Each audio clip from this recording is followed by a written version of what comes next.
ఓ ముహమ్మద్, ఆదం యొక్క ఇద్దరు కుమారుల వృత్తాంతాన్ని కూడా వారికి యథాతథంగా వినిపించు.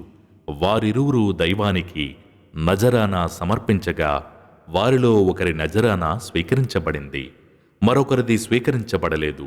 అప్పుడు రెండవ అతను, నేను నిన్ను చంపేస్తాను అన్నాడు. దానికి సమాధానంగా మొదటివాడు, అల్లాహ్ భీతిపరుల నజరానాను మాత్రమే స్వీకరిస్తాడు.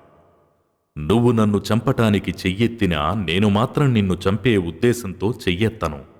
నేను సకల లోకాల ప్రభువైన అల్లాహ్కు భయపడుతున్నాను.